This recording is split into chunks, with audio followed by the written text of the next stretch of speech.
before we get started, because I know that so many of you have questions about cooking oils and which are the healthiest and which ones should you stay away from. Let me just go ahead and give you a quick list of that first before we even get started with other things. Let's talk cooking oils, because we all know that feeling of standing in the grocery store in the oils section. You just kind of stand there overwhelmed. It's way too big. There's so many different options, and you're just standing there wondering, are these healthy? Which ones should I buy? Which ones should I never put in my cart, right? So I want to help you with that. So if you don't have something to write with, go ahead and get that. You're going to want to write this down. You can even take the list with you to the grocery store. Maybe you can, if you don't have something to write with, if you have your phone handy, get an app open, a notes app open, and you can put the list there. Okay. So your best, healthiest cooking oils, the ones that are best for gut health, they are butter, ghee, tallow, that's beef fat. You'll see it written as tallow, but just know that's beef fat. Lard, which is pork fat. Duck, chicken, and goose fat. Avocado, and coconut oil. So those are going to be your healthiest oils to cook with, especially for your gut health. The less healthy fats, the one you want to avoid cooking with, are fats like the oils that are fats, like sunflower oil, safflower, vegetable, corn, canola, peanut, and soybean oil. Those are less healthy fats. And then trans fats, of course, ones like margarine and shortening, those are never a good option. Those are ones you want to stay away from all the time. I actually have a great healthy oil series on a PDF. It's a PDF guide if you're interested in it. It's called Healthy Oils 101, and there's another one called Healthy Oils 102. If healthy oils have been some kind of a mystery for you, if you've stood there in the grocery store and you've been confused, if you've been a confused shopper and you want to dive deeper so that you know which healthy oils you should buy, how you should cook with them, this is the PDF series for you. There's Healthy Oils 101, Not Your Mama's Oils, and that's a great starter resource to use when you're just getting started with which oils to buy. And then the follow-up is Healthy Oils 102, Smoke Point. And that gives you all the information that you need to know about oils and the temperature that they are best at.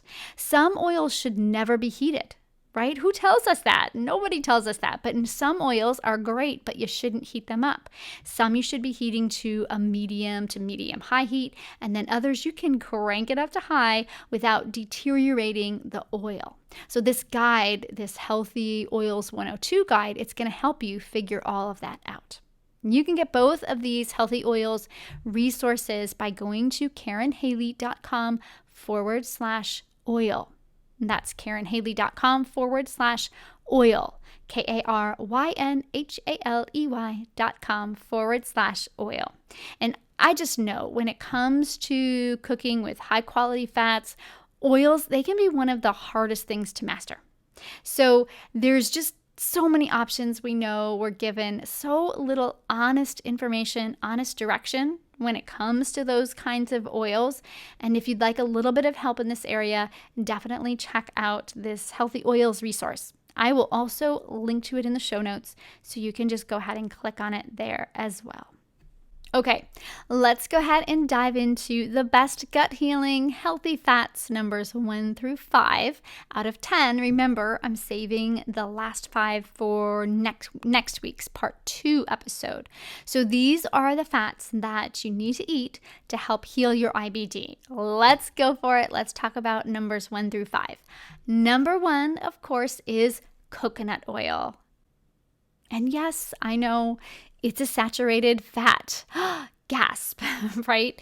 A lot of people feel that way about it, but this is the reason why so many people believe it to be unhealthy.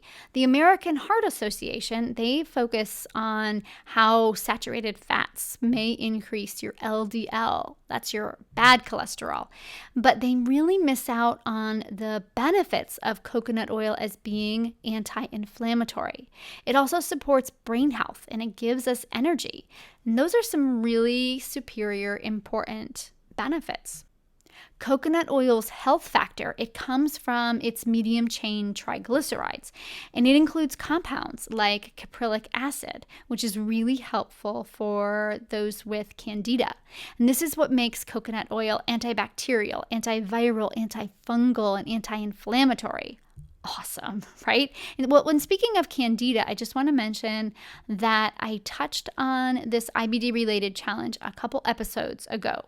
We're not going to talk much about candida today, but if you suspect that you have candida, which is an overgrowth of yeast in the gastrointestinal tract, you might want to check out episode 30. I'll go ahead and link to it in the show notes so that you can get that information. But coconut oil, it also boasts having lauric acid, which is something that is a great antimicrobial. So it helps fight off viruses and bacteria. And when it comes to your gut, coconut oil also helps you absorb fat-soluble vitamins and helps improve bacterial balance, as well as it helps lower gut inflammation. Right? Wow. Talk about a healthy fat, one that we really need.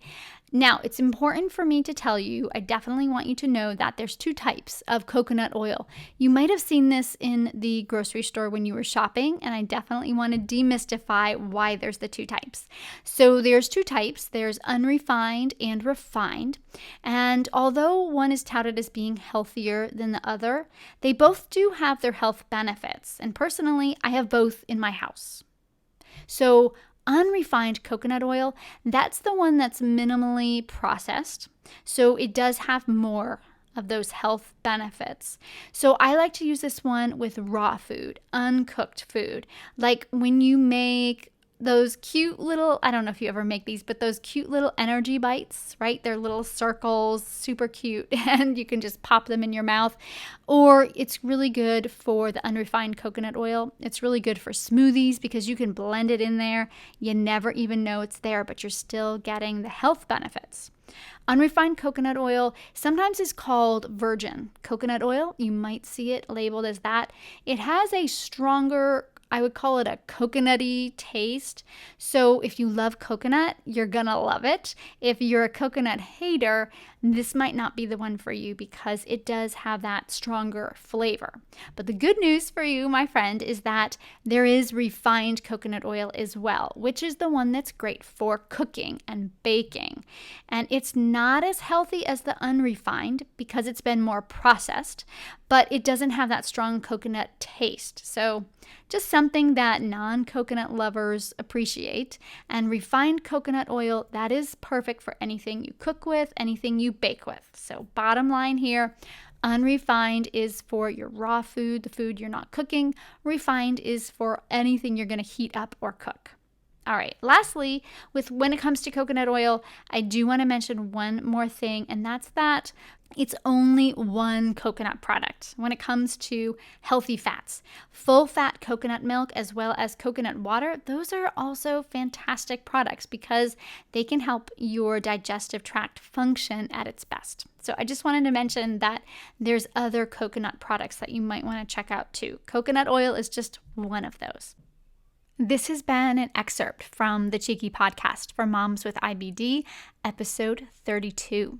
It's just a snippet from what we talked about on the episode. So if you're a mom with Crohn's or colitis and you found this information valuable and you want to hear more, you can hear the whole episode. The link is in the comments.